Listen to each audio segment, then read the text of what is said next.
Salam sepak bola, teman-teman netizen atau warganet yang saya hormati semuanya. Selamat bergabung kembali ke konten terbaru dari channel YouTube Triple B. Dan di konten terbaru hari ini saya ingin memberikan analisa dari 3 pertandingan IPL.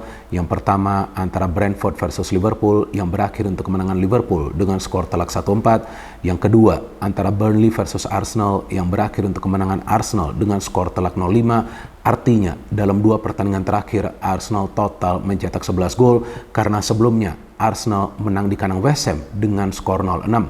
Dan pertandingan terakhir tentu saja big match antara Manchester City versus Chelsea yang berakhir dengan hasil imbang 1-1.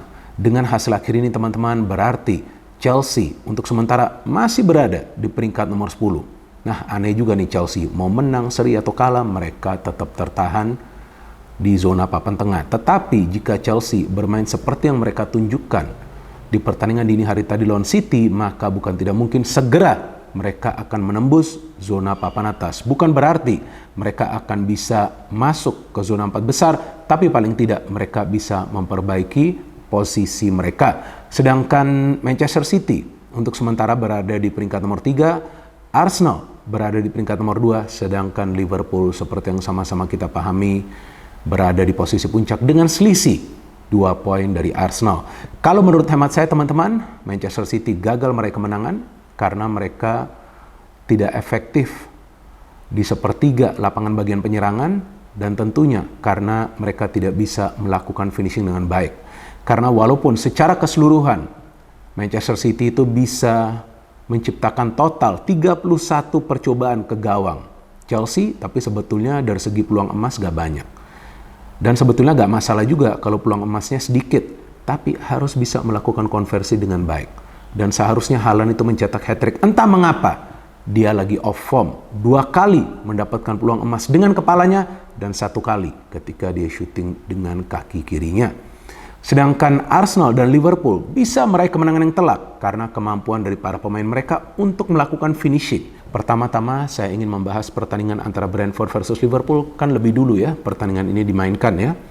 Saya dari awal sudah feeling Liverpool akan menang, tapi jujur teman-teman, saya sama sekali nih ya, gak bohong ya, saya gak nyangka Liverpool tuh bisa berpesta gol. Karena Brentford kan seperti yang juga kita ketahui adalah tim yang jago di kandang, apalagi ketika mereka lawan tim yang besar. Tapi ya para pemain Brentford ini di lini pertahanan ini memang koordinasinya gak bagus. Mereka keasikan menyerang, mereka sebetulnya bisa menciptakan sejumlah peluang sebelum Liverpool mencetak gol pertama. Tapi finishingnya lemah. Nah ini kan yang harus mereka jaga ketika mereka sudah mendapatkan peluang, apalagi lawan tim besar atau tim sekuat Liverpool, finishing itu harus bagus. Tapi Liverpool memang kita tahu punya lini depan yang tajam sekali. Ketika para pemain dari Liverpool di depan itu sudah dapat bola, kemungkinan besar Liverpool akan bisa menciptakan peluang yang berbahaya dan tentunya mencetak gol.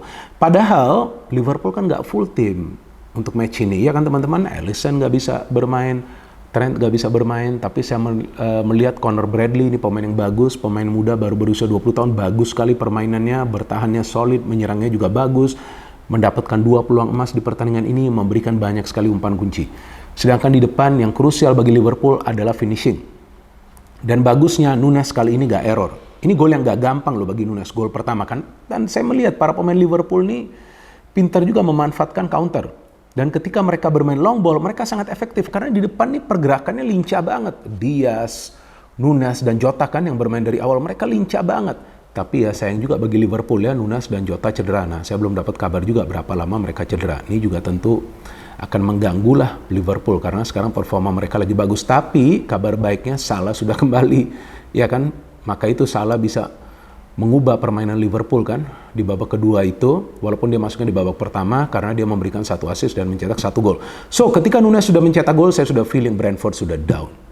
Oke, Brentford keluar menyerang, tapi tetap saja ketika Liverpool menyerang mereka tampak sangat berbahaya dan memang tinggal menunggu waktu saja. Liverpool mencetak gol lagi dan what a goal by McAllister. Saya suka sekali pemain ini loh. Tiba-tiba dia muncul and Salah ini pemain kunci yang memberikan umpan yang mahal sekali ke McAllister dan McAllister bisa melakukan finishing yang perfect.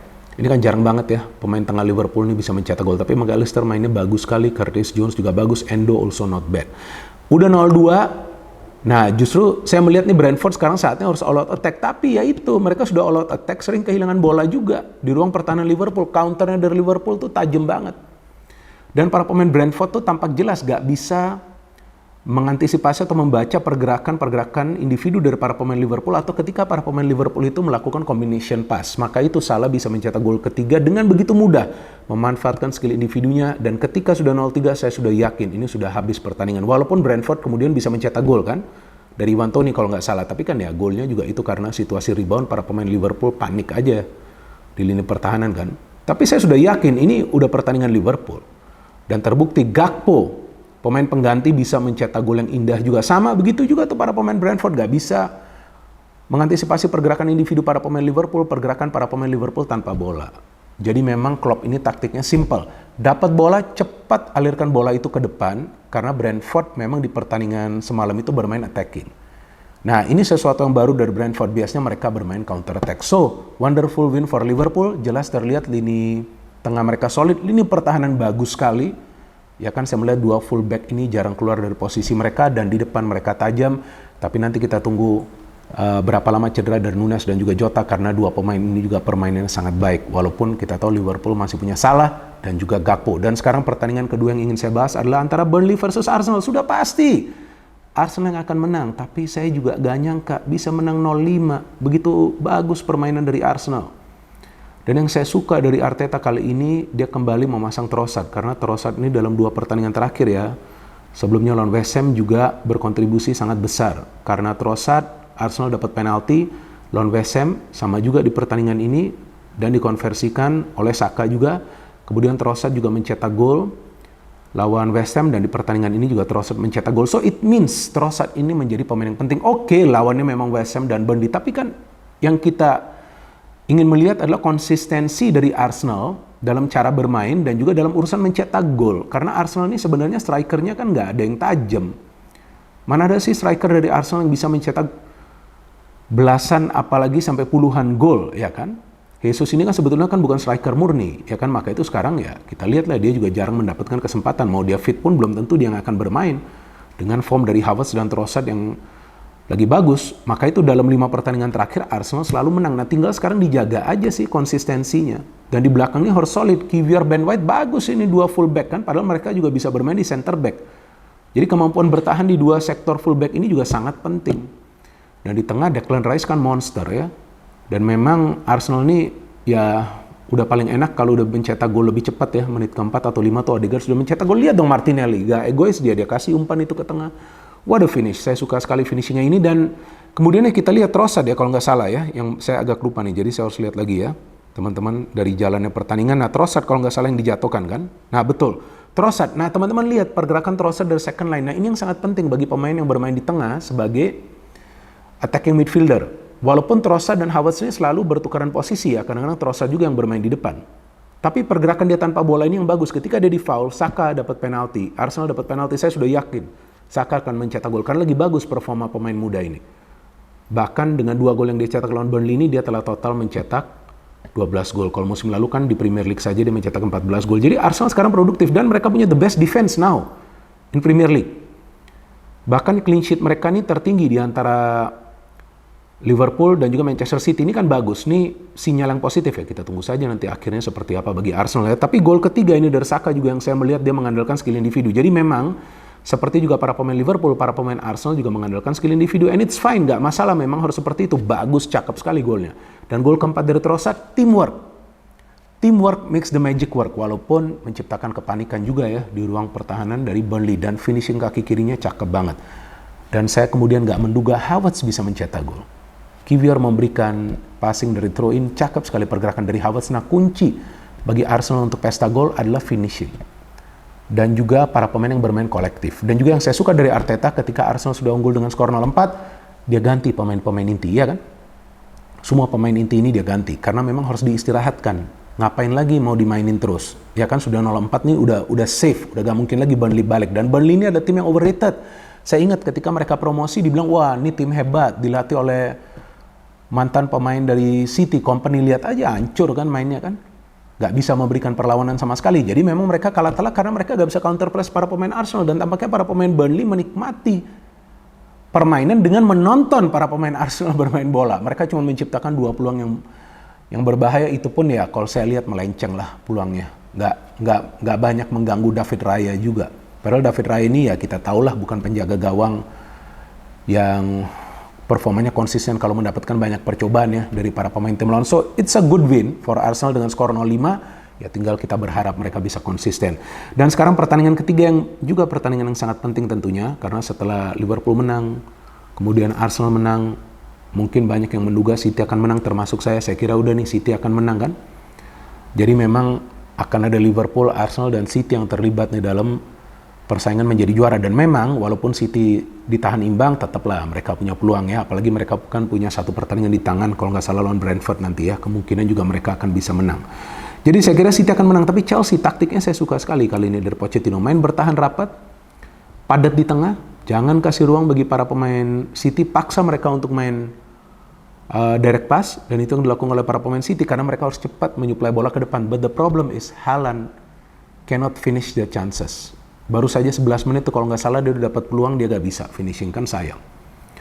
Jadi memang City itu ketika ketemu tim yang ya bertahan atau parkir bis, parkir panser atau sewa gunung lah seperti itu ya, mereka akan sulit mencetak gol jika Haaland nggak bisa melakukan finishing. Jadi City ini menciptakan puluhan peluang, tapi yang on target apalagi yang berbahaya ini sedikit banget, mungkin hanya 6. Nah ini kan bisa menjadi persoalan tentunya bagi Pep. Dan Pep ini yang saya bingung juga hanya melakukan satu pergantian pemain loh, hanya memainkan Silva loh. Dia tarik keluar Alvarez kan, mungkin stres juga nih dia. Melihat Chelsea mainnya bagus sekali, disiplin sekali, dan Chelsea setiap counter attack-nya sangat berbahaya. Artinya City have a problem in defense.